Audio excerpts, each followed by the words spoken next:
fuck am I watching right now?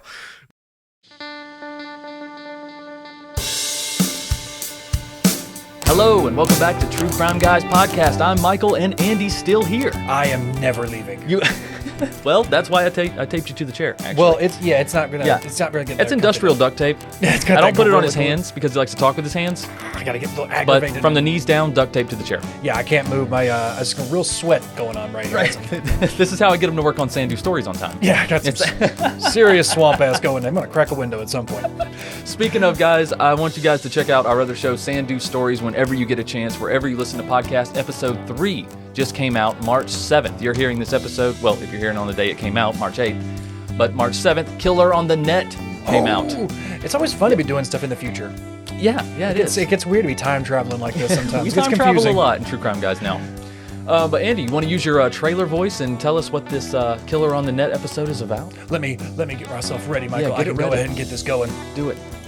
Loosely based on the story of serial killer John Edward Robinson, this is the tale of a true crime what if, where the killer meets his match and is forced to face his past in the most brutal way possible. Oh, very nice.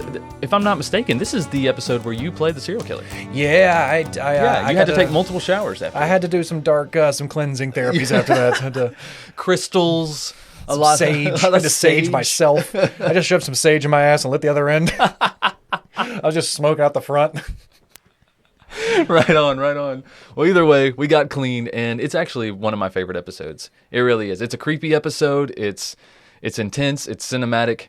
We think you'll like it, and the serial killer gets what he gets what's coming to him at the end. Yeah, luckily, thank God. Yeah, luckily. My girlfriend still hates listening to that episode. She's like, I just don't like thinking of you that way. Like, it's called acting, baby. It's acting. I was playing a character. That's right. Unlike JTB, where we do not act. We just are ourselves, and we just have whatever personal conversation, answer questions, which we are doing today, which we are recording this on March 2nd. So if you're here, you're obviously hearing this after March 2nd. Last Thursday, we recorded our first ever JTB live Q&A. Live! That's right. Only for patrons. So, guys, this is something we're going to try to do on the regular. You can go check out that video on patreon.com/truecrimeguys right now. And you can get in on the next Q&A if you join. We're going to try and start doing these live Q&As a little bit more frequently sometimes. We're going to see how this one goes. We'll see how the reactions were, and we'll see what kind of banter we got to have between us. So that's right. Are those free platform trials still going on, Michael? They are. There is Patreon free trials? Yes. Speaking of Patreon, there is a 7-day free trial still going on right now. And also, speaking of Patreon, we have been taking... From here, for the foreseeable future, we'll be doing Patreon case suggestions. So I want to thank Shannon Misner on Patreon. Misner? On Patreon. But anyways, Shannon, thank you very much for this suggestion. You took us down a dark hole of a spree killer, which we hate to do. But hey, got to give the people what they want. I'm thinking of what's the heat miser? She's a crime Meisner. She's a... I have no idea what you're talking about. Heat Meister and Cold Meister from like the old Christmas music or whatever, Christmas movie. You know I hate Christmas music. Yeah, I do too. I hate those Christmas God, movies. I hate Christmas old claymation ones. Yeah. Let's go back to Patreon real quick. I got one more special announcement for you guys, and then we're going to get into this crazy case. Gold stickers are back on Patreon. So if you're an old-time listener, or if you've joined in $5 and up tier and you have not got your gold sticker, please let us know. Send us a message on Patreon or at truecrimeguys@gmail.com, and we will make it right. And if you are a $10 patron, we will also send you a embroidered patch, a custom embroidered TCG patch if you're on the $10 tier. And if you have not received one of those, hit us up as well. Those patches look good. I'll have to get a picture of my new bag that has all the patches laid out over. I have to post it on social media so you guys can see what these patches can look like. That's once they're properly put into the wild. We got the Lorne tribute, Hush Your Mouth Boy patch. You guys got to check that out. You know, especially if you miss Lorne. Lorne's gone from the show now, so you know they're even more valuable. We got Lorne on there, Hush Your Mouth Boy, in his 49ers hat. All right, gone but not forgotten. Not forgotten. But all right, anything else? Anything else you want to say? No, man, I'm feeling good. We had that good Patreon episode last week. We got to dress up, get a little free, get a little weird in here. That's right. Yeah, trying to get back to the free platform mood. Get real serious. Back to business. Yeah, baby. that's right. We can't banter and dress like cowboys and all that crazy stuff. Nope. Back to business. But if you'd like to see how plainly we're dressed, check us out on YouTube. Right, YouTube. Go subscribe to our True Crime Guys channel and watch this episode instead of listen to it. Yeah, if you're just listening to our nice voices in your ears, go look at us with your eye holes, man. Why not? Put those things to use. That's right. Let's put their ears to use, though, and let's get on with this story. Run the intro. Do it! 355, the car on Five Houses Road is flashing his lights repeatedly at us.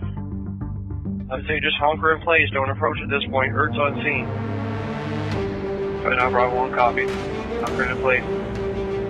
No members are near this place, and this person says there's someone out on their yard with flashlights on grass. I am. Oscar Charlie, Staff Halliday. Can you re-announce you're in command? You were digital. No one copied. All units on Portapic call. Staff Sergeant Jeff West. I am on scene at the Great Village Fire Hall, and I am taking over command and control this time. Staff West is on scene, is now in control of this matter. Yeah, we must have drove faster there. We're down at the very bottom and took a left. We're going back on Bayshore now, I believe. Street names like Shady Lane. This one, Nature's Lane. Yeah, Shady Lane was to our right. We took a left instead of going Shady, so we'll go back up on Bayshore. Okay, you're going to see another one on your right. Just beyond that is 67. All right, we're just passing Nature's Lane, coming back on Bayshore. Okay, and Bayshore does go to your right, but keep going straight again. Where you came down. Looks like the second house on the right is 67 Bayshore Road. What's that road off there? Well, it'll be our right now, coming out just above Nature and Shady. It's associated to this. We just got another call. There's a male that's in the woods on Orchard Beach Road, just past the school teacher's house. It's a big house with a white car in the driveway, and he told our caller that his brother's dead up the road, and he's too scared to answer his phone, so he's hiding there. Clinton Ellison. Whoever, if that's you that's coming towards him, he says he sees a light coming towards him, but there's something in the woods to the left of you. Yeah, he doesn't appear to be coming out at all. We're wondering if someone's trying to set it up for an ambush, and they see the big truck here, and they want us to come out. If you could tell him to walk down to the intersection, we'll be here waiting for him. Okay, he sees something strange in the woods on the right-hand side, so he's terrified, but he will walk towards the beach, but I believe he's on Portapic Crescent, so he's going to be hitting that Orchard Beach Drive there in a bit, if I can get him convinced to walk that way. He hears a car. Okay, we're getting closer then. Trying to drive out of the road there, he can sort of see your lights. Starting to walk towards your light. So he's going to start coming towards you, dressed all in black. Sees you? We got him. So we're heading back to Portapic Beach Road. I'll jump in the burb and head down to meet with you guys, and they're going to go to 200. It's outside suspect's house there while we come up with a plan.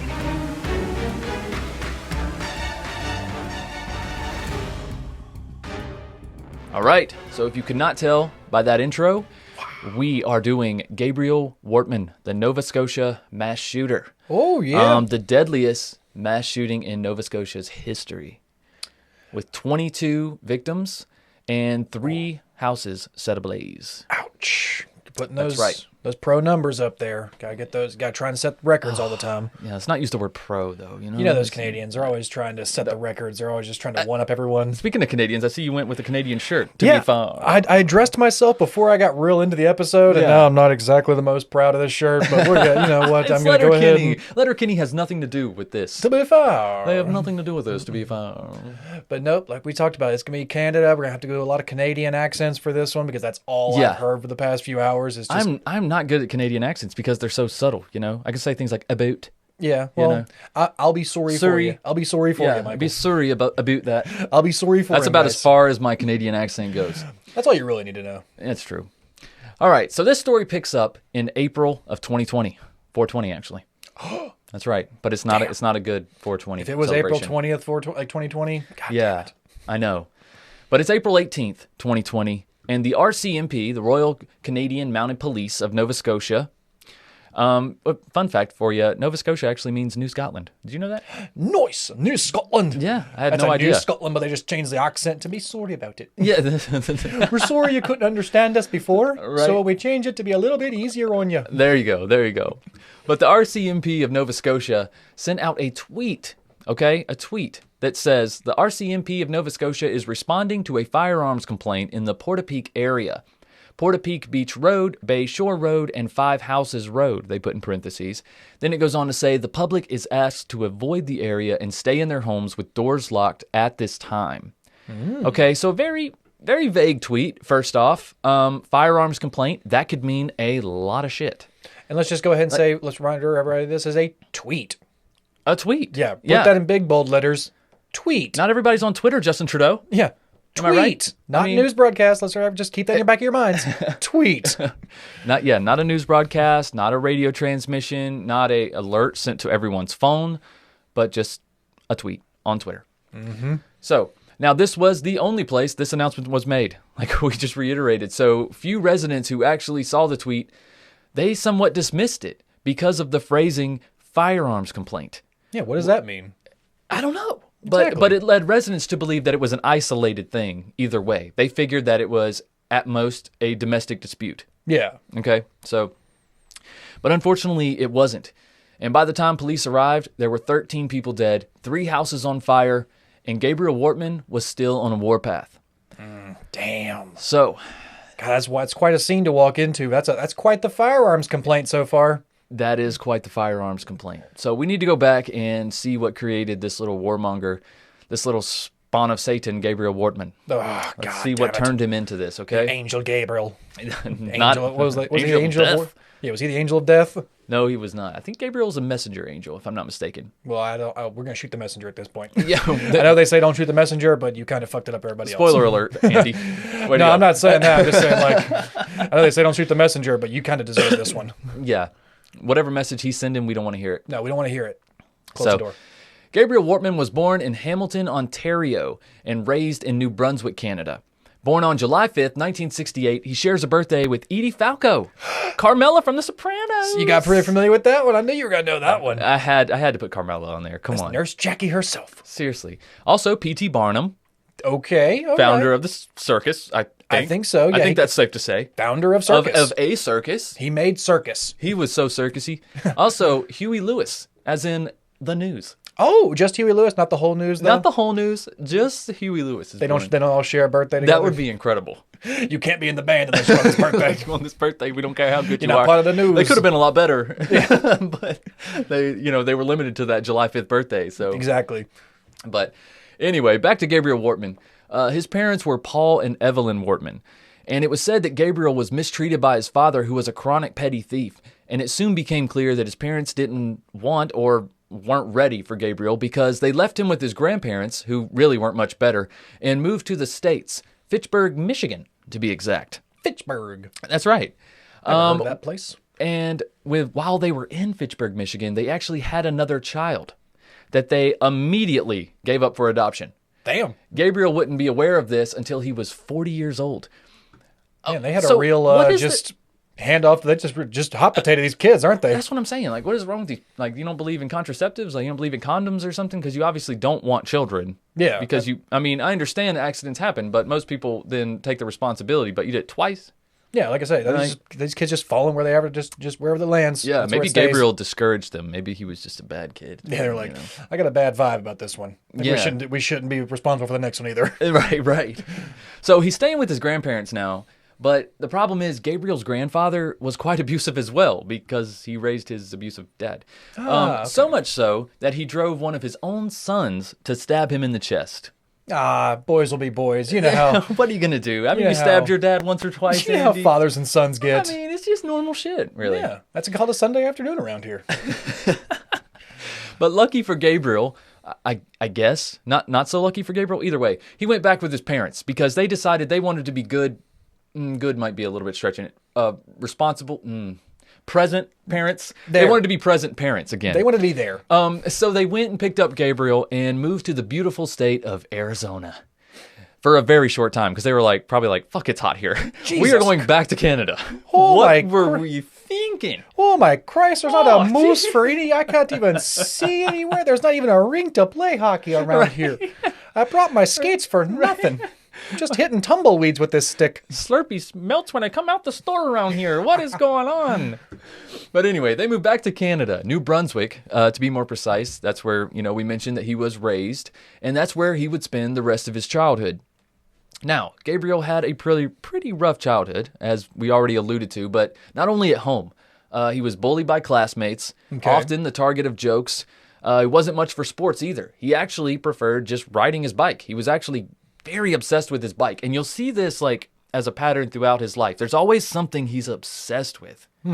Just absolutely, it's like all his focus is there.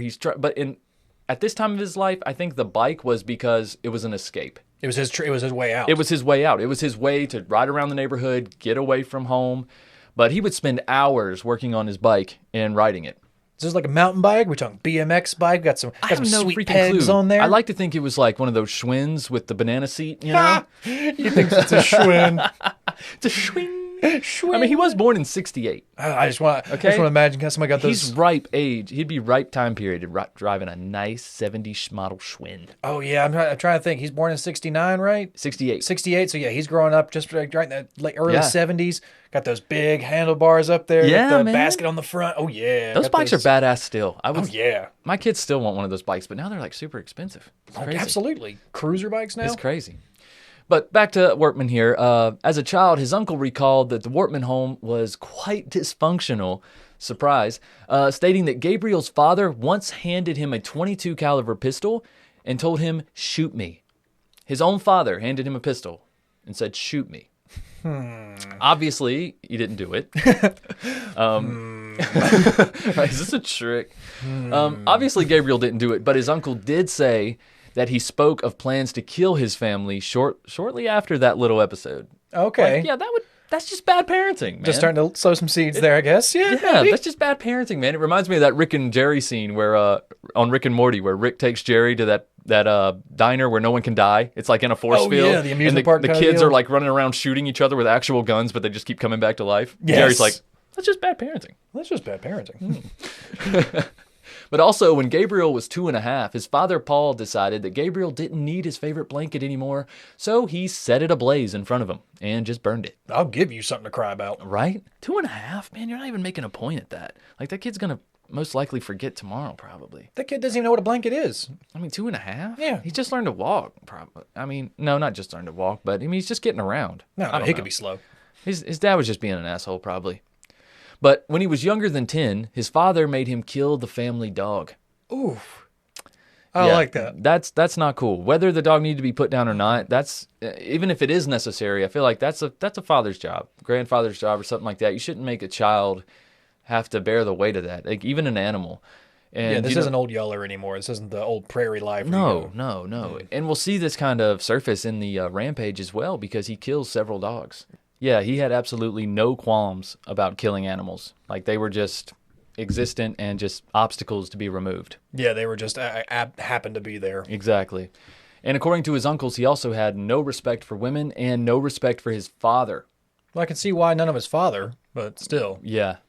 Well, I mean, his father was most likely abusive to his mother as well, and he saw that, and then, it's going to naturally grow up to not have respect for women. I mean, not naturally, but it's an easy jump. Yeah, especially it's an easy jump. Especially for someone who was pretty much abandoned by their parents as well. It's like, why would I respect you? You gave me up as a baby. Yep. And like a lot of people, especially males who were abused in childhood, they want to grow up and have a position of power. And Gabriel had plans to be a police officer. Yeah. But for whatever reason, they never panned out. Probably because the psyche eval, am I right? We got your test results back and fuck. You might be crazy. Wow.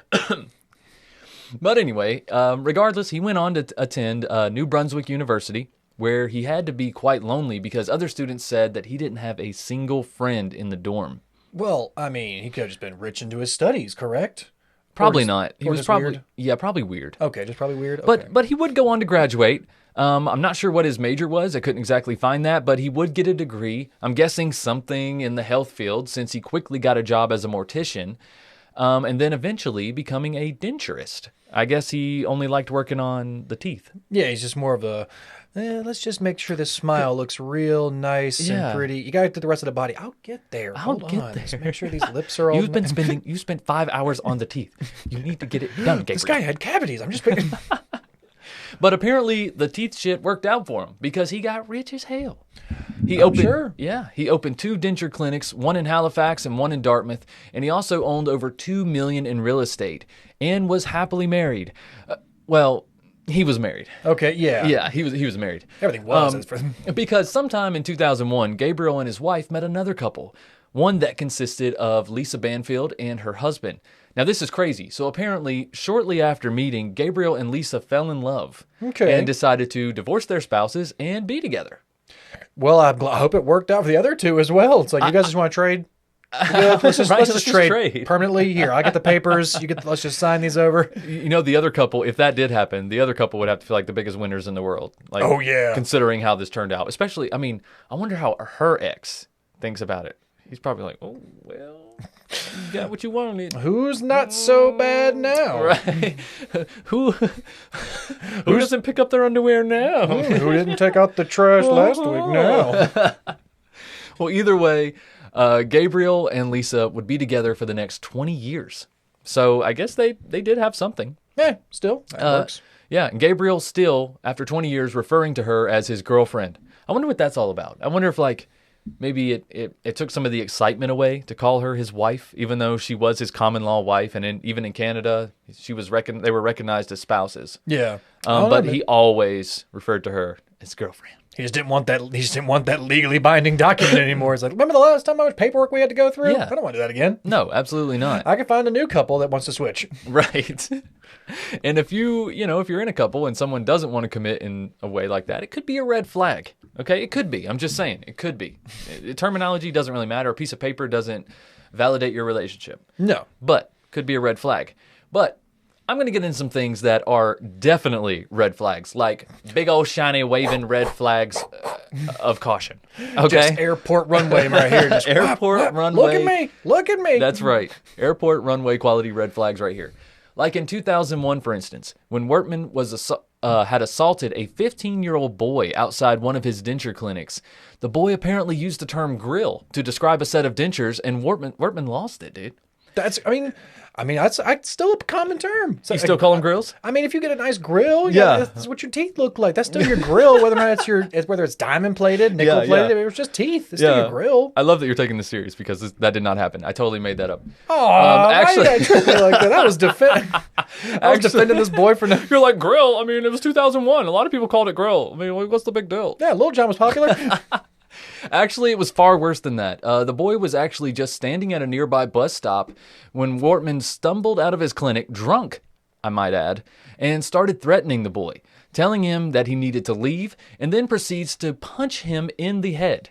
Okay, standing? For standing, no standing. Okay, I'm seated. Don't worry, I'm seated. Good. You stay seated, buddy. Then a friend of Gabriel's joins in and starts hitting the boy in the head with a crowbar. A fucking crowbar. This is a 15-year-old boy, okay? The boy goes down, obviously, and Gabriel and his friend are not done. Now they start to gang stomp on the boy's head and chest. Finally, a bystander shouts at the men to stop, and the friend flees the scene. And the boy has to be hospitalized, obviously, and Gabriel pleads guilty to assault and is given a conditional discharge plus 9 months probation. This was in January of 2002. That's it. That's it. Man, a slap on the wrist and 9 months probation. That's the most un-Canadian part of this whole thing. Here, just random attack of violence. I mean, I understand. Yeah, that's crazy. The most Canadian thing is just don't do that. Are you sorry? Right. Okay, he said he was sorry. Well, he said he was sorry. So he said he was sorry. They let him do okay? 9 months. Yeah. But he also had to go anger management. But the biggest blow to him at this point was his privilege of owning firearms was taken away. Oh. No more firearms for him. That didn't stop him, obviously. I mean, we're doing this. Spoiler alerts, didn't stop him. It didn't stop him, but this attack, nonetheless, is when he was on the radar. So look at this. 2001. This attack happens in 2020. 2001, he was on the radar and was unable to own weapons. Yeah. I think I read somewhere or heard that they didn't even find the friend either. Like, apparently it was just some friend who ran out and just crowbarred this kid and was like, all right, you got this? All right, bye. Yeah, and, Gabriel didn't throw him under the bus, so I guess he's not a snitch. I guess you can say that. But anyways, on to red flag number 2. In 2004, a friend of Wortman stopped on the verge of losing his house. He was on the verge of losing his house, so Wortman offered up help to this man in the form of buying his property. Okay. Secretly, though. Like, he put it under the guise that I'll loan you some money, help you get back on your feet. Mm-hmm. But what he was really doing was working this paperwork behind the scenes, ended up buying this house from his friend, and then evicting him and selling the property for a profit. I mean, bam. Moneymaker right there. This is awful. That's like... This is business, baby. It's just business. Awful roommate shit right there. That's some shady shit. His friend did end up filing a lawsuit against him, but nothing really happened. Yeah, just a civil one. That's all you can... Because it wasn't criminal. Technically, he did it legally. It was... Exactly. Yeah, he bought the house and then kicked his friend out. So. Yeah, it's just a shitty thing to do. Yeah. Then, in 2010, Gabriel was investigated because he had verbally threatened his own parents. Nothing came of this either, even though Gabriel's father told police that he had illegal guns, but they were still never taken seriously. Yeah, and this is at the point where he is forbidden from owning guns, correct? Yep. Yes. And he's already made threats in the past about wanting to kill his parents. His own parents are afraid of him, but although his parents treated him pretty badly as a child. So his uncle did say when he was younger, he said he wanted to kill his parents, correct? After his dad did correct. The shoot me thing? That is correct. Okay, so this is not the first threat that he's made against his parents to an extent either. No. Maybe just the first direct one, at least. Right, exactly. Then a year later in 2011, police received an anonymous tip that Wortman once again had illegal guns. He wanted to kill a police officer and that he had mental health issues. Jesus. Now, Gabriel was interviewed by the police at this time, but they were released the same day. He was released the same day, and, I just feel like he knew how to talk to police. He wanted to be a police officer. He had studied police techniques. He was obsessed with police memorabilia, the culture around it, everything, which we'll talk more about later. So I felt like when he's in that environment, he knows how to flatter these police officers. He knows how to talk to them correctly. You know who it made me think of? Was Kemper. Was Big Ed Kemper hanging out in the cop bars and talking to all the cops because he wanted to be a police officer. Originally, he was too big. So he's hanging out with all the cops. He knows all the lingo. He knows all the routes they always take and stuff. He knows where like to hang out. So, yeah, I'm sure at this point he's been obsessed with cops this whole time that as soon as a cop comes to interview him, he talks to them like he's one of them. That's right. Another person belittled as a child and then wants this position of power as an adult. And in 2013, Gabriel was reported for assaulting his girlfriend and having illegal firearms. Again, these are honestly getting ridiculous. Yeah, how many times can one person get a complaint? This is the only firearm complaint so far. These are firearm complaints. Yeah, exactly. Like the tweet. These are actual firearm complaints. Right. This one's crazy, man. The audacity. But this one came about while Gabriel was showing off his gun collection to some neighbors who were ex-military. And then he had the nerve to ask them if they could get him more guns. He wants more guns. Yeah, I think something about that. They were like, aren't you? These are all illegal guns. Yeah. You guys got any tricks to getting some more? No, not for you. They were like, fuck no, and we're telling the cops you beat your wife too. And he was like, she's my girlfriend. We're not married. I don't see a ring on this finger, do you? Nuh-uh. But regardless, this mofo slipped the hook again. God. And the police claimed that they never got an official report from Wortman's girlfriend, so they couldn't do anything.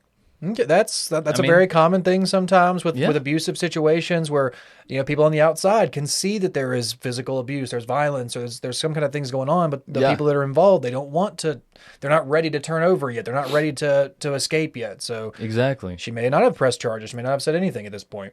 Exactly. And then, obviously she didn't. They had, like I said, they were together for a long time. Like they had, at this time that this complaint was made, they were together for 13 years. Yeah. So, there's a lot to consider here. You inevitably become dependent on your partner over the course of 13 years. And that's a lot to throw away. She had to consider that, right? Yeah, in some way or another you do. Right. And in 2015, much like in 2004, this was another property dispute. Gabriel was living in a house his uncle owned, and he simply refused to give it back. Dude, this guy reminds me of Jameson Bachman. I don't know if you listened to that episode. Oh yeah, the roommate episode guy. Me and Lauren did. Yeah, the worst roommate ever. which we covered in episode number 183. He would basically do the same thing. He would move into a place, find some stupid issue, refuse to give it back, sue, and eventually end up owning the property. Yeah, it's like as soon as he could get one piece of mail sent there that said he lived there, he knew all the squatters' rights. Yeah, dude, fuck that guy. Yeah, there's some fucked up rules regarding real estate, honestly, and if you know them, you can exploit that shit in awful ways. Like, I hate to tell you guys, but just I'm telling you that so you don't be a victim. Yeah. You know what I'm saying? You got to get that shit in writing. You got to get it right. But not long before the attack. The attack, the whole reason we're doing this episode. Yeah. Wortman withdrew $500,000 as he was getting paranoid that the government was going to take his money. And Just mad that he had that much money to begin with. I know, right? Fuck that guy. His paranoia and resentment grew until he did the unthinkable. And on April 18th, 2020, Wortman and his girlfriend returned home sometime before 10 p.m. They were coming home from a small party that they'd been at, possibly in celebration of their 19th anniversary, because it was their 19th anniversary that weekend. There was no wedding. Just dating anniversary. Yeah. People who date still have anniversaries. This is when we officially said we're dating, right? Yeah. This is when we officially said, right? Okay. Exactly. But they had been fighting most of the night, probably about that, and even at the party, and it only escalated once they got home. Gabriel eventually handcuffed his girlfriend and put her in one of his retired police vehicles that he bought at an auction. Okay, like I referenced earlier, he was obsessed with police memorabilia. He owned 4 retired police cruisers, and he was obsessed with fixing them up, much like he was with his bike as a kid. Now he wants to fix up these cruisers. He's obsessed with making them as original and as authentic as possible. Probably for the sake of preserving history. Yeah, well, That's I think probably it. It's probably nothing nefarious. I think they said something like it was common knowledge that he had them too. Like 2 of them were parked out behind his There's nothing dentist. wrong with owning them. Yeah, because some people, there's one in the town I used to live in. There was like an old police cruiser that was like, it was like a little exhibit at this point. It looked like an old taxi cab / police cruiser. But yeah, it's like, I think he had 2 of them parked outside of one of his dental places. And then one was in like his shop or like in his garage or something like that. So yeah, people knew that he had these things. It wasn't like these were like secret cars he'd been building underground. Right. Yeah. But a big problem during the chase was that they didn't realize he had so many. They knew they knew he had 2, possibly 3, but they had no clue he had 4. Yeah. And this 4th one, he had it dressed up to the T's. Like it looked exactly like an RCMP car. Mm-hmm. But anyways, after he put his girlfriend in this fake police car, he set fire to his house and loaded firearms into the vehicle. He then returned to the party, killing 7 people. Jesus. While he was at the party, his girlfriend was able to escape, and she broke out of the car and fled into the woods, eventually calling 911. Oh my God. He returned to this property and tried to find her, and he ended up shooting a neighbor across the street who had stepped outside to see what was going on. Oh my God, yeah, that was one of the hardest ones I think I heard about in the entire timeline. Was I think it was the second killing, not the first initial shooting, but the first victim he got after them. I think that was one of the saddest ones to me. Was this one you just talked about? The randomness of the killings, the cold-heartedness of it, everything is just, it makes all of these very tough to listen to. So just be warned, we're not going through every single victim, but we are going through some of them. So. At that time, 2 more of his neighbors, Clinton and Corey Ellison, pull up to his house, because it's on fire. Yeah. And they notice Wortman sitting in the fake police car. He immediately opened fire on the 2 men, hitting Corey in the shoulder and grazing Clinton's forehead. Talk about lucky. Apparently, he saw the laser sight on Gabriel's gun and ducked at just the right time. Clinton then ran into the woods, called his parents, who live in the area, to warn them, and then called 911. Also around this time, and another family, the Blairs, were also curious about the commotion that was going on, and as Greg Blair stepped out into his front lawn to check it out, Gabriel approached him. They exchanged words. They knew each other. Yeah. And Greg said something to the effect of, "What the fuck are you doing with a gun?" before he was shot dead on his lawn. You've had several times to be not having those. I know. We all know you should not have those. Yeah. I mean, everybody who was close to him knew that he was dangerous. Yeah. I think they really did. And Greg's wife, Jamie, was also outside, obviously not as far into the yard, but she immediately runs back inside. She sent her kids to the basement and then went back to secure the front door and call 911. But as she had her back to the door on the phone, Gabriel shot her through the door. Oh, that's like some Terminator shit right there. Like, dude, it's terrifying. Or like some Halloween shit, like the knife coming through the door or something. Yeah. But yeah, just like barricading the door and then just getting shot through it. It's brutal, dude. That's so terrifying. But luckily, their two sons were able to get into a closet before Gabriel entered the home, and I guess he didn't know about them. Thank God. But he immediately went over to the fireplace, started pulling logs out of the fireplace and just throwing on-fire logs all over the house. Then he goes and turns on the gas range in the kitchen and then leaves. These boys are still in the closet. Luckily, one of them was old enough to know that they needed to get the hell out of there. Yeah, they smelled some smoke or something. Yeah, at least. so he took his younger brother and they went to the house next door, the home of Lisa McCulley. She was a teacher with 2 kids of her own. Oh yeah, this is the one I was talking about earlier, the sad one. Right. Yeah, we talked about it a little before the show. She hid the boys in her basement along with her own children, and then went back outside where she saw what she thought was an RCMP officer.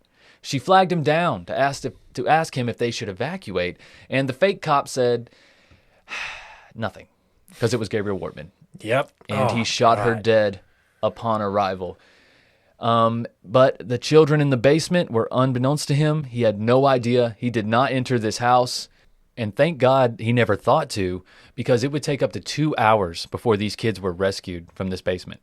Yeah. Imagine being in there. Imagine being those 2 kids whose mother was just shot on the lawn, you know? Oh, well, I mean, the other 2 kids, their parents were just killed too. It's like all the adults they know, all of their parents are gone. Well, and they're in a basement just not knowing what the hell's happening. And you know, the woman who put the kids in the basement, you have to think that her kids are down there. They don't know that their mom has been shot. She just put them all down there and said, I'm going to go see what's up. Yeah, but 2 hours later, they know their mom ain't come back. That's the thing. It's like, after a little while, it's like, where is she? Yeah. Why is she not come back? So yeah, they're just down there with nothing.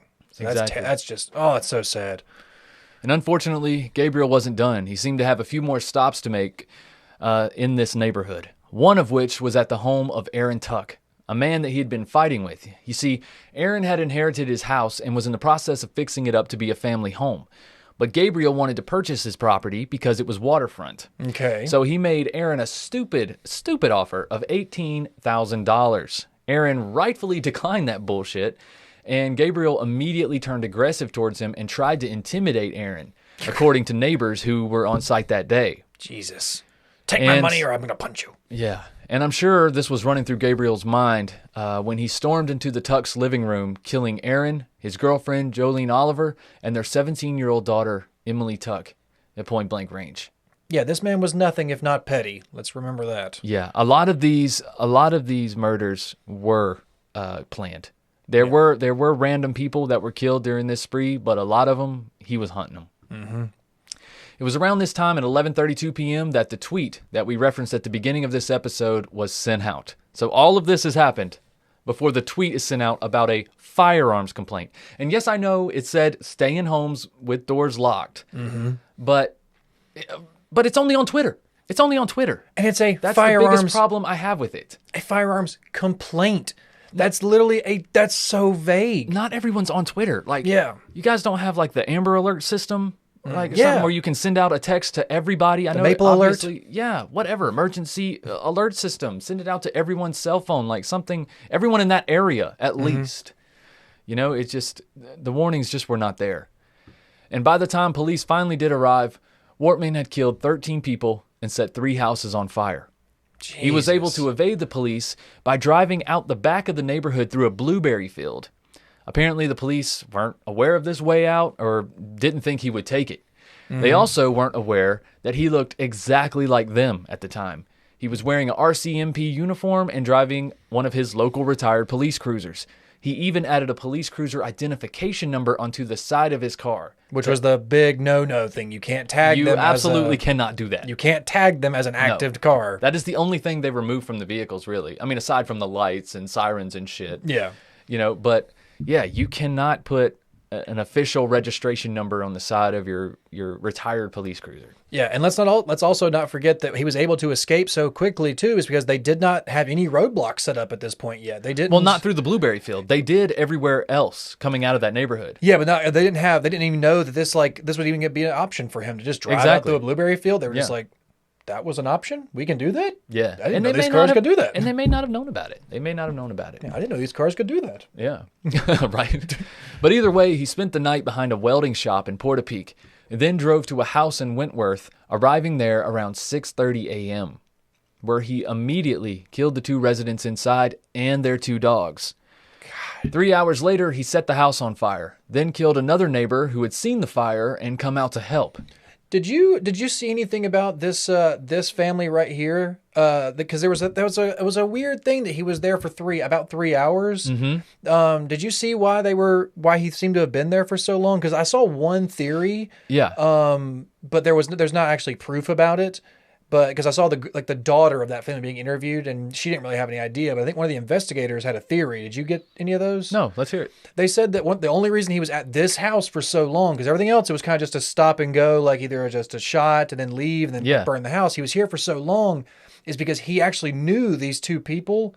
The husband and wife were former corrections officers. Okay. So they both owned multiple firearms and legally owned and were hidden around the house. He knew this, went there because he knew these people were going to have more guns and ammo for them, killed them, and then spent that time searching the house to try and make sure he found all the guns and more ammo so that he could then continue his rampage. Yes. I think he was also laying low here for a little while too, because he knew he had a little bit of time because he had escaped through a route that the police had no idea. So surely after he escaped, the police were still sitting at their roadblocks for a little while. Yeah. Right? That's pretty safe to say, before the new calls came in. Yeah, no one's come through here. I guess these roads are pretty secure. Exactly. So as he was fleeing the neighborhood, he also shot and killed a pedestrian. Both the helpful neighbor and the pedestrian were unknown to him. Those 2 were just random senseless killings. Basically just, I don't know, just to kill witnesses, I guess, or just because. Yeah, I think that one was literally just out for a walk. Yeah, like he just drove by and the neighbor who killed came her. up to help as well. Like he had no idea who they were. Yeah, she was just out for a walk, and he just drove by and shot her. Right. So, and it was also around this time that his girlfriend, who escaped the cop car and fled through the woods, has contacted police, and now they have a confirmation on the shooter's identity. Though he was already named by multiple people via 911 calls as early as 15 minutes into the shooting. Exactly, yeah.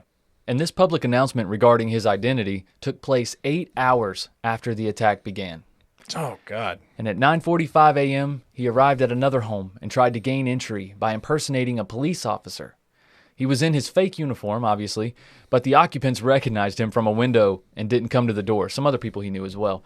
He attempted to trick them into thinking he was an officer involved in the manhunt by calling out his own name and shouting, "Come out with your hands up."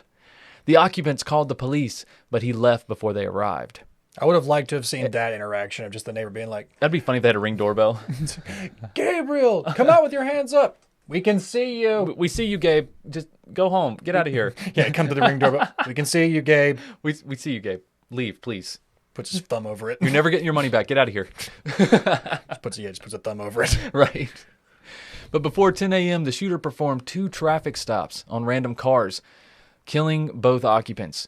And it was shortly after this that police warned the public for the first time that he was impersonating an officer. So you see how late these updates are coming. Like, multiple people have already ran up to him thinking he's an RCMP and being killed because they had no idea that someone was impersonating an officer. Yeah, and they might have just seen these vague tweets and then they see a cop and they think, oh, maybe I can ask him what's going on. Or not seeing the tweets at all. I mean, most people. But that was approximately at 10:49 a.m., nearly 12 hours after the attack began. That was also around the time he had his first interaction with an actual police officer.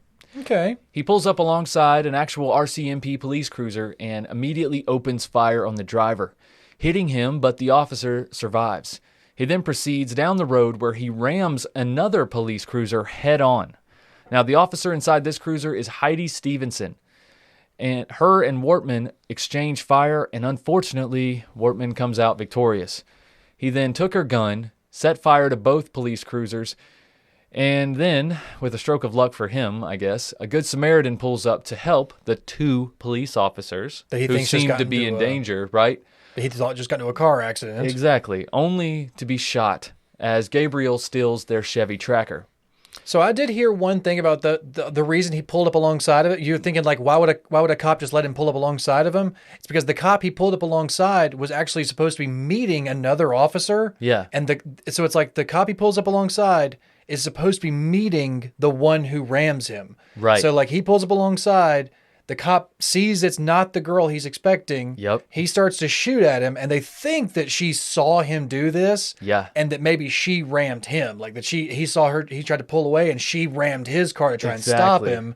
But yeah, either way, she didn't get to walk out of there. Luckily, the first officer did, but... Yeah. Yeah, that's what I figured. I figured that they were meeting. I didn't know that for sure. That's why. That's one of the reasons the first officer was so comfortable, like thinking, "Oh, this cop's pulling up next to me. It's the woman I was expecting." Exactly. So, but unfortunately for Gabriel, the police were aware of his little vehicle switch. Though they knew he was in this Chevy Tracker because they probably arrived at this scene very quickly. I mean, the first officer he shot was very close by, and he didn't kill him, so he was probably able to get on the radio and get people on his tail. Now, this was around 11 a.m. He then drives to the home of Gina Goulet, which is a woman he knew, I guess an acquaintance of his. And when she answered the door, he shot and killed her, and then changed clothes and stole her car, which was a Mazda 3. Now, the police were not aware of this switch, but it didn't really matter because he needed gas. Right. You know, when you need gas, you need gas. And just crank that car and ding, ding. Son of a bitch. I've been telling Gina she always leaves this bitch on E. No, she's always riding around on fumes. Terrible. But by 11:26, he was pulling into a gas station in Enfield, and it just so happened that 2 RCMPs were also refueling at the time. 2 RCMP vehicles. There were multiple officers in each vehicle in SWAT gear looking for him. Yeah, okay? these are SWAT vans. These are like the big military vehicle. Right, it's only 2 vehicles, and some reports will lead you to believe that there were 2 officers on site, but that's not the case. I'd say from the video, there's at least 3 or 4, which I have linked below the description. Yeah, there's pictures of several heavily armed officers. Yeah. These aren't just 2 officers, sidearms. These are fully geared out soldiers at this point. The video of the altercation is available still online. Yeah, these are not just 2 cops who just happen to pull up. Right. But one of them recognized Wortman from a wound that he had on his head. And according to the video and news coverage, like I said, the link is below the description if you guys want to check this out. Viewer discretion advised. But the multiple RCMP in SWAT gear approached his car and opened fire. And at the same time, Gabriel was said to have shot himself in the head, with his cause of death being multiple gunshot wounds. That's most likely why they opened fire, is because he was raising that gun to shoot himself in the head, and they didn't know what he was doing, and they knew that he was armed and dangerous. So as soon as they saw that gun come up over the dash, maybe he had time to pull the trigger. I don't know, but either way, they made sure. Yeah, like I said, they probably already had guns drawn on him, and he was trying to get that gun up as quickly as possible. Yeah. RCMP most likely had a shoot-to-kill order. I did see a lot of articles saying that they did, and then a lot of it was left out. There's some sources that say that Wortman even surrendered the gun that he took from the other officer that he rammed, that he surrendered the gun and then they shot him. Obviously, that didn't happen. You can watch the video and see Wortman is still sitting in the Mazda 3 when they opened fire on him. So I don't really know where that information came from, but that's a big red herring in this case. That's not how it went down. But either way, good riddance, you piece of shit. Yeah, absolutely at this point. Yeah. God. I mean, the lives that he took, man. And, with cases like this, with these mass killings, it's important to remember that with a high number of casualties, that each life is still important and needs to be remembered. You know what I mean? That's why I tried to include as many names as I could. But unfortunately, as the old saying goes, 1 death is a tragedy, 1 million is a statistic. You know what I'm saying? I mean, that's just how it's usually reported. But to end this show, we'd like to acknowledge everyone who was killed on April 18th and 19th in what was the deadliest shooting in Nova Scotia's history. Okay. Like we said, 22 people died over the course of those 2 days in 2020, and they were Gina Goulet, Don Gulechin, Frank Gulechin, Jolene Oliver, Sean McLeod, Elena Jenkins, John Zoll, Lisa McCauley, Joey Weber, Heidi Stevenson, Heather O'Brien, Jamie Blair, Greg Blair, Kristen Beaton, Lillian Campbell, Joanne Thomas, Peter Bond, Joy Bond, Tom Bagley, Corey Ellison, Emily Tuck, and Aaron Tuck. Hearing them all back to back like that, man, it gives me chills. It just puts it all in perspective. And you hear there's a lot of matching last names in there too. So those were some of the families that he slaughtered, like with Emily Tuck and Aaron Tuck. That's a daughter and father. Jamie Blair and Greg Blair, that's a husband and wife. It makes it any better, any worse. I'm just saying, it just makes it more relatable. Yeah. and the callousness of this attack. Yeah, some of those people were just shot in their own homes. Like he just walked to the front door of people he knew, and they were not expecting it. It's the middle of the night. It's not, they're not out in public. Nothing crazy's going on. Yeah, it's Absolutely just a not, terrifying thing to even just to put yourself in those situations. That's right. And in the aftermath, what happened, right? Let's talk about that for a minute. What happened because of this case? Less than 2 weeks after the massacre, Justin Trudeau banned more than 1,500 models and variants of assault-style weapons, making their use, sale, or import illegal. Quote, these weapons were designed for one purpose, and one purpose only, to kill the largest number of people in the shortest amount of time, Trudeau said. Okay. And in 2019, Trudeau's Liberal Party ran on a promise of stricter gun control, and the Nova Scotia tragedy just emboldened that stance, really. Trudeau's government introduced more gun control legislation in early 2021, promising to beef up the regulation of guns and their owners. And for decades, polls have shown that a majority of Canadians support stricter gun control. But the Trudeau government's effort to pass more legislation has been met with some skepticism from both gun control advocates and detractors. Okay. Canada's opposition leader, Conservative Party leader Erin O'Toole, says Trudeau's new and proposed gun bans and buyback schemes will punish law-abiding gun owners while doing little to solve the growing problem of gun violence in Canadian cities. And, they have a point, right? They both have a point. Round and round we go. In this gun debate, it's like in America, I'm like, oh my God, I'm so fucking tired of hearing about this debate. But it's something has to be done. Yeah, you know what I mean. At this point, but it does make.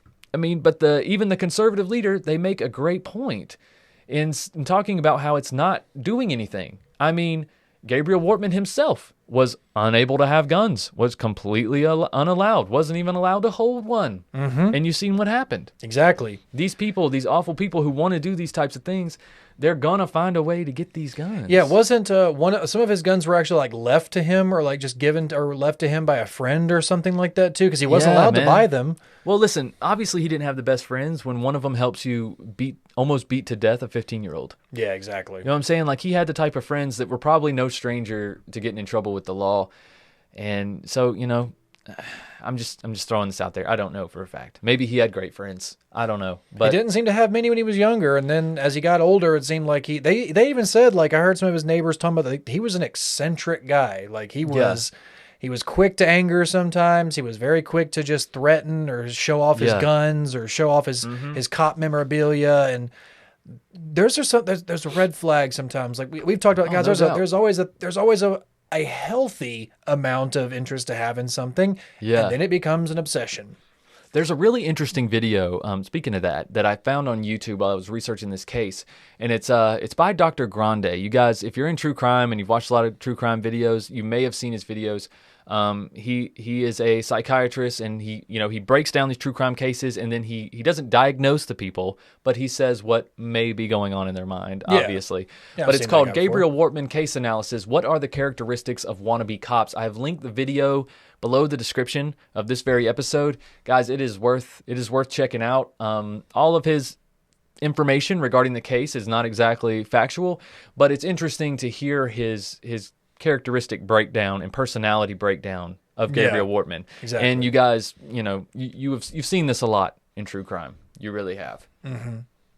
But yeah, I tend to stray away from these cases, honestly. I really do. I don't like the mass shooters because they usually have an agenda and they want their name out there, and I hate that I had to say his name so many times, but otherwise, like, how would you know? I mean, I guess I could have said the shooter this whole episode or whatever, but I don't want to I don't want to put his name in the title, nothing like that. I don't want these people to have fame from these things, but at the same time, I do believe it's very helpful for us to see the warning signs of the people who might be capable of committing something like this. Like, this man had multiple red flags. This man had 20 years of red flags. Absolutely. That were just waved off. Yeah. And that's another thing, too. It's like, we don't want to say, like, keep too close an eye on people, but this guy, like, yeah, he did. He said a lot of things. He had multiple run-ins. He had an assault charge on a child. Like, some of these things you can't just brush under the rug, guys. I mean, like, I understand that this guy may have knew how to talk to police or knew how the right lingo. Yeah. But, guys, there has to be a line at some point. That's right. There has to be a line. And this guy needed to be found out. He really did. You know what else needs to be found out? Oh My Gaia, They because need to they're find out? freaking amazing. Get some Canadian Oh My Guy You up in need to there. find out about Oh My Gaia. It's bet not some- Canadian. It's in Idaho. Well, I bet Idaho-based there's business. some Canadian scents in there, Michael. Good old lumberjack. I bet that's a good That's Canadian true. scent. Maybe some maple syrup. Maple syrup. Get some maple up in You there. will want to eat that one. I'll just be licking. You'll be seeing us on the podcast. I'm just reaching over and just licking Michael. Yeah, if you guys haven't seen the YouTube video of the first episode of True Crime Guys that Andy was on, he tried some Oh My Gaia the wrong way. But hey, we don't judge. You try it however you want. There's no wrong way to try it. That's right. Your money's good here, however you want to try the deodorant. But if you don't know what we're talking about, Oh My Gaia is an innovative, all-natural deodorant, fragrance, and beard oil company specializing in paraben and aluminum-free products. Their innovative line of deodorants inhibit the growth of odor-causing bacteria while still maintaining effectiveness. And there's tons of scents to choose from, as Andy alluded to, like vanilla, cherry almond, sandalwood, lavender, lemongrass, Egyptian musk, one of my favorites, coconut, dreamsicle, leather, lumberjack, honeysuckle, fireside, another great one, bergamot amber, pear, sweet pea, sailor, barbershop. Sailor, I think that's the one you tried, right? That was the one I You tried. like that? It tastes like a good old sailor. It tasted like something. Good. And because we are True Crime Guys, we have our own scent with Oh My Gaia. We've been working with Oh My Gaia for years, guys. Our own scent called True Crime Pine. It has our oldest True Crime Guys logo on there, the old mugshots, which I still think is really cool. And because you're True Crime Guys listeners, you can use the code CREEPER for 15% off your order. That's CREEPER for 15% off your order at shop_ohmygaia on Instagram or ohmygaia.com. That's OHMYGAIA.com. Again, use code word CREEPER for 15% off, as well as for tonic. You can also use code CREEPER. After we got all smelling good over there with our True Crime Yeah, we Pine. got to take care of the inside now. Not to be confused with True Crime Chris Pine. It's a totally different scent. It's a limited edition though. But guys, like Michael said, not all things are created equal. Just like Oh My Gaia's products are not created equal, Tonic's products are not created equal. Not all CBD products are the same, from how the hemp is grown and processed to how it's formulated or delivered into your body. Like we've talked about so many times, we put it in there, you just keep it down, and it just stays and keeps you nice and vibing. That's why Tonic's products really stand out from their original formulas using CBD, adaptogens, herbs, and superfoods, and has been working to deliver the most effective, intentional, and sustainable products possible. Tonic cultivates their own hemp and certified organic family farm in upstate New York. That hemp travels only 30 minutes to their distribution facility where it's turned into a finished product. 30 minutes? That's not very far. That's Not like a at all. store. That's like a supermarket trip. Right? Yeah, where it's turned into a finished product, then sent directly to you. That might be 30 minutes away, might be longer, but it's still going to be as fresh as possible. With the values rooted in high quality, integrity, and sustainability, Tonic is committed to creating plant-based wellness products that are good for the people and good for the planet. So Right visit on. tonicvibes.com to learn more and use code word CREEPER for 20% off your order. Again, that is tonicvibes.com to learn more and use 20% off. Use code word CREEPER for your first order. Let's get those vibes out there, guys. Everybody start getting some good vibes. You can listen to some TCG while you're just vibing. That's right. And smelling good. And smelling good too. Mm-hmm. Gosh, we got it all. We got it all, guys. We want to do something. I want to do something a little different in this episode. Something that me and Lauren used to do, and we haven't done in a very long time. And we're going to check out some reviews In a today. hot minute. In It's a been hot minute, we haven't checked out any reviews, so I'm sure we missed plenty. If you have taken the opportunity to go and taken the time to go and rate the show, we appreciate that very much, guys. That really helps us get noticed. It helps other listeners know what they're in for to a certain extent. But either way, we appreciate it, and we wanted to give a shout out to some people who've left reviews lately. Let everybody know about this different dynamic that we got going on. That's right. It's a different dynamic, so we kind of want some feedback still. Here's one. It says, freeloading, 5 stars. It says, my mom has been listening to you guys for quite a bit now, and she's a major freeloader, so she wanted me to tell you that you guys rock. Nice. You Right on. rock too, person's mom. Sketty60. I'm sorry, the font on my computer, so tiny. Sketty the first. Sketty's mom. That's right. You rock, Sketty. And then Julia Jackson says 5 stars. I like the new guy so far. I'm the new guy. That's me. That's you, Andy. That me. Wow.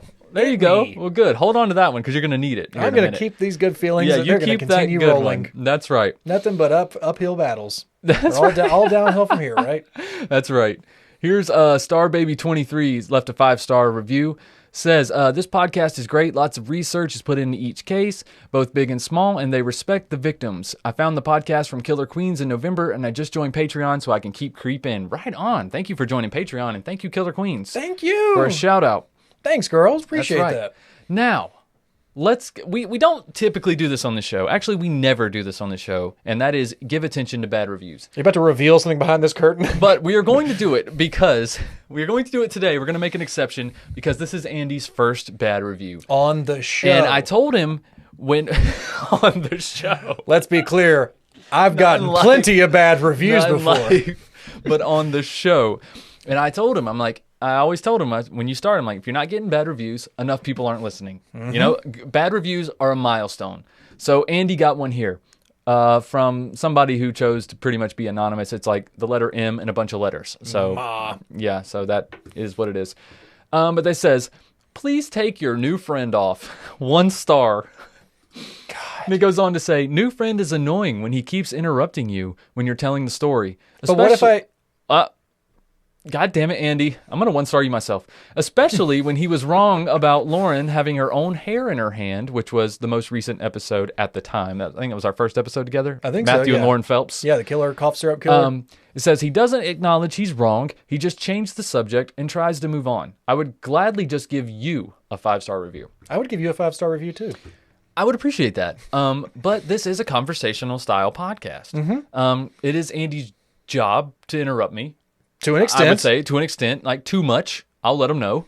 But for the most part, it's kind of the point. It's kind of the point of him being here is to add color, add some conversation. And if you ask anybody who knows me, I've never been wrong before. So why would I admit that now? Oh, Jesus. And therein lies part of the problem. 1 star. But right on. But yeah, so guys, don't go leaving bad reviews thinking we're going to give you attention because we're not. We just wanted to do that one to honor Andy's first bad review from some anonymous person who will probably listen anyway. I'm just going to let all that, just let all that good energy just flow over me. There you go. I'm going to marinate in that for all the rest of the day. And That's right. Oh, yeah. I want to find you, Ma. Yeah, Ma. Ma, numbers. They just can't accept it because it's a differp dynamic. I get it. It's a different dynamic, It's folks. a different dynamic. We don't apologize for that. That's right. But guys, that's pretty much it. Go subscribe. Go like the channel, like the video, whatever. If you're watching it on YouTube, we appreciate that very much. Trying to grow that YouTube channel. We just busted over 1,000 subscribers. We haven't been on YouTube nearly as long as we've been podcasting. So if you are a listener, please go over there and support the show. Subscribe to the channel there. Also, hit us up on social media at True Crime Guys, wherever you are. Again, patreon.com/True Crime Guys. For just $5 a month, you get access to everything we make on the True Crime Guys network. Every single thing, guys. Sandu stuff included. Ooh, all right. Sandu too? That's right. And don't forget, check out Sandu Stories. Check out Strange and Unexplained, our other 2 shows that you can find on any free platform, wherever you listen. For all you freeloaders out there. For you, Ma, a bunch of numbers, who doesn't like people to discuss things, you might want to check out Strange and Unexplained, where I just do the podcast by myself. You can go leave me a 5-star review on there. Yeah, that's a 5-star for you right there. There you go. That's what the show would be like without Andy. That's what it is. Except for every 4th episode where I might... You know what? You'll get there. You'll get there. It's confusing. You'll figure it out. But yeah, that's it. Andy, you got anything else? No, man. I'm happy. Right, do some JTB sometime. See how this live stream kind of works out. That's right. All right, guys. Hope you had some good feedback this time. I can't wait to see you next time. All right. Keep creeping? Maybe. See ya. If you've enjoyed this episode, please feel free to check out all the other shows on our TCG network, as well as subscribing to our YouTube channel. Starting every Monday with new episodes of Strange and Unexplained, followed every other Tuesday by our audio drama podcast, Sandu Stories. Then, of course, new episodes of True Crime Guys every Wednesday. And if that's not enough, head on over to our Patreon, where you can have access to hundreds of hours of exclusive content, including older episodes, strange shorts, the latest edition of Sandu Stories, and of course, higher thoughts. But until next time, guys, keep creeping. You hush your mouth, boy.